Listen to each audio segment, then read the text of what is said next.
qui a désormais 45 points d'avance au championnat, 250. Et puis en MotoGP, le pauvre Toru Okawa, en chutant sous la pluie qui revenait, a lui aussi vu ses espoirs de titre s'envoler.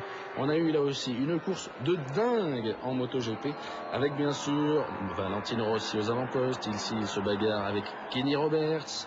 Sous la pluie toujours. Ensuite, c'est Carlos Checa qui avait pris un départ catastrophique, qui va remonter comme une fusée.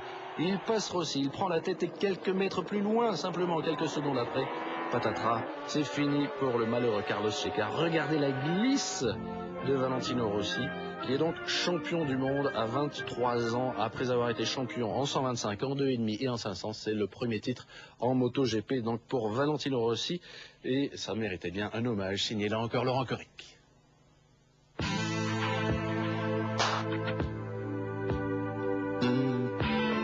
Le titre de Valentino Rossi est un exploit, mais pas une surprise. Dès le début de l'année, dès les premiers essais d'avant-saison, l'Italien explosait déjà les chronos de tous les circuits sur lesquels il se rendait.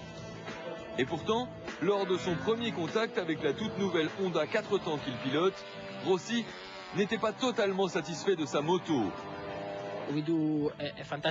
Nous avons fait un travail fantastique cet hiver. La moto a beaucoup progressé.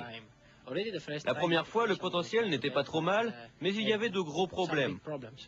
Maintenant, grâce au travail que j'ai effectué avec mes ingénieurs, la moto est performante. Bien sûr, on peut encore l'améliorer, mais elle est déjà bien. La suite, on la connaît. Une supériorité presque indécente, humiliante en tout cas pour ses adversaires, qui se transforment en faire-valoir. Mais les nombreuses victoires de Rossi ne doivent malgré tout rien au hasard. C'est le fruit d'une combinaison idéale, d'une osmose parfaite entre un pilote, sa moto et son équipe. Lorsque l'on réunit ce qui se fait de mieux, on peut difficilement être déçu. Valentino Rossi est aujourd'hui le symbole de la réussite. À Londres, où il vit, des milliers de fans se sont réunis et l'ont acclamé juste avant le Grand Prix à Donington, qu'il a gagné évidemment. L'été dernier, le fan club de son village natal en Italie a rassemblé 20 000 personnes. Ce jour-là, le champion du monde s'est fait arrêter par un policier complice, officiellement pour excès de vitesse, officieusement pour excès de talent. Et oui, et puis les cloches ont sonné à Tavoulia où des milliers de spectateurs étaient réunis sur la place du village hier. Vous suivez la vitesse tous les deux là?